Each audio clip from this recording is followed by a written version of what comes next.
And that's the end. That is the end of Minecraft. I see the player you mean, Gamer24hours. Yes, take care. It has reached a higher level now. It can read our thoughts. That doesn't matter.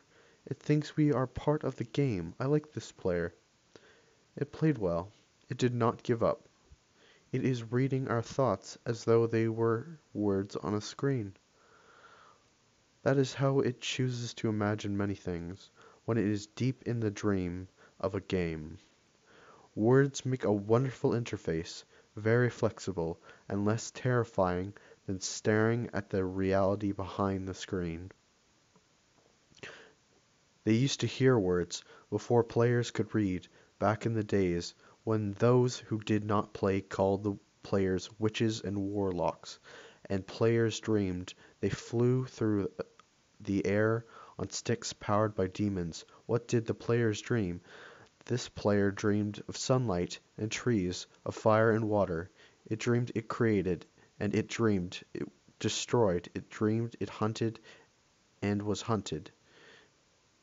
It dreamed of shelter. Ha! The original interface, a million years old, and it still works, but what true structure did this player create in the reality behind the screen? It worked with a million others to sculpt true world in a fold of the something something created by it cannot read that thought. No, it has not yet achieved the highest level. That is what is to achieve in the dream of life, not the short of a dream of game.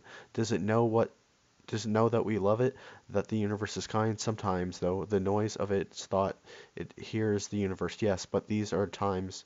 It is sad, it is a long dream, it creates worlds that have no summer, and it shivers under a black sun and sad creation for reality. Takir, can I go up? Oh, good, I can go up. I couldn't catch up. Uh, to cure it or sorrow would destroy it. The sorrow is part of its own private task. We cannot interfere. Sometimes, when they are deep in dreams, want to tell them they are building true worlds in reality. Sometimes I want to tell them of their importance to the universe. Sometimes when they have not made a true connection in a while, I want to help them to speak the word they fear. It reads our thoughts. Sometimes I do not care. Sometimes I wish to tell them. This world you take for truly is for truth is merely, and I wish to tell them that they are in the real in the they see so little of reality in their long dream, and yet they play the game. But it would be so easy to tell them, too strong for this dream. To tell them how to live is to prevent them living. I will not tell them the I will not tell the player how to live. The player is growing restless.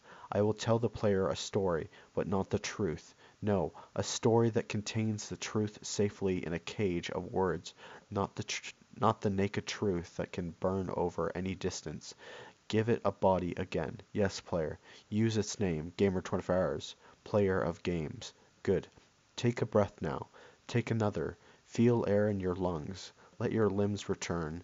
Yes, move your fingers. Have a body again. Under gravity in air. Respawn in the long dream. There you are. Your body's touching the universe again, at every point, as though you were separating things, as though we were separating things. Oh, wait, as though we were separate things. Who are we?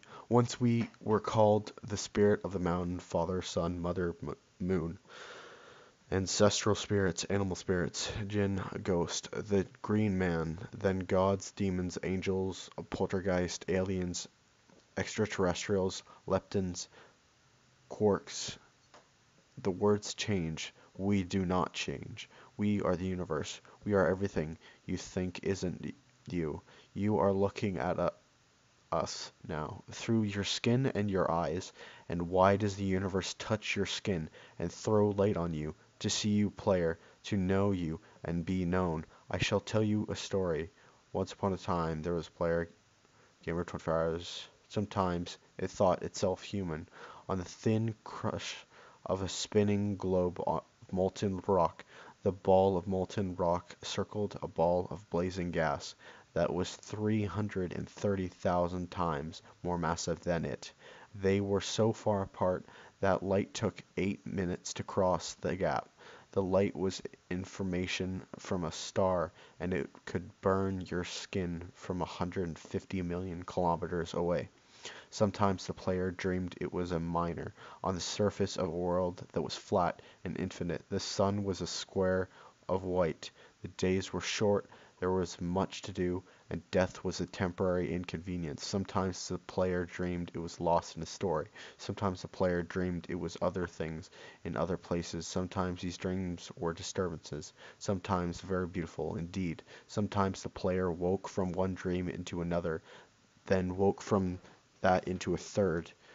Sometimes the player dreamed it watched words on a screen.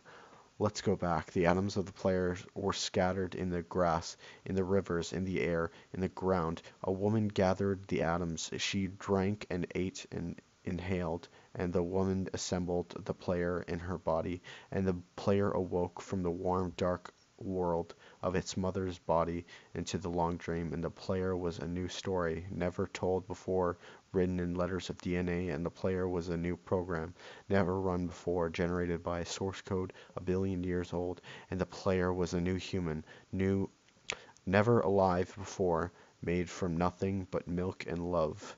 You are the player, the story, the program, the human, made from nothing but milk and love. Let's go further back.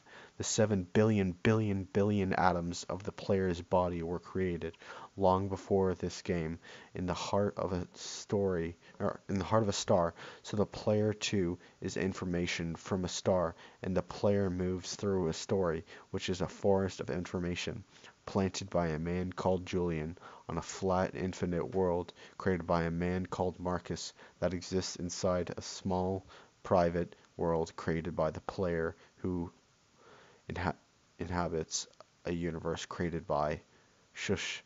Sometimes the player created a small private world that was soft and warm and simple, sometimes hard and cold and complicated. Sometimes it built a model of the universe in its head, flecks of energy moving through vast empty spaces. Sometimes it called those flecks electrons and protons. Sometimes it called them planets and stars. Sometimes it believed it was in a universe that was made of energy, that was made of offs and ons, zeros and ones, lines of source, or lines of code. Sometimes it believed it was playing a game. Sometimes it believed it was reading words on the screen.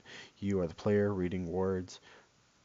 Shush. Sometimes the player reads lines of code on the screen, decoded them into words. This decoded words into meaning, decoded meaning into feelings, emotions, theories, ideas, and the player started to breathe faster and deeper and realized it was alive. It was alive. Those thousand deaths had not been real. The player was alive. You are alive. And sometimes the player believed the universe had spoken to it through the sunlight that came through the shuffling leaves of the summer trees, and sometimes the player believed the universe had spoken to it through the light that fell from the crisp night sky of winter, where a fleck of light in the corner of the player's eye might be a star a million times as massive as the sun, boiling its planets to plasma in order to be visible for a moment to the player walking home at the far side of the universe, suddenly smelling food almost at the familiar door, about to dream again. And sometimes the player believed the universe had spoken to it through the zeros and ones, through the electricity of the world, through the scrolling words on a screen at the end of a dream. And the universe said, I love you. And the universe said, you have played the game well. And the universe said, everything you need is within you. And the universe said, you are stronger than you know. And the universe said, you are the daylight. And the universe said, you are the night. And the universe said, the darkness you fight is within you. And the universe said, the light you seek is within you. And the universe said, you are not alone. And the universe said, you are separate from every other thing. And the universe said, you are the universe tasting itself, talking to itself, reading its own code. And the universe said, I love you because you are love. And the game was over, and the player woke up from the dream, and the player began a new dream, and the player dreamed again, dreamed better, and the player was the universe, and the player was love. You are the player. Wake up.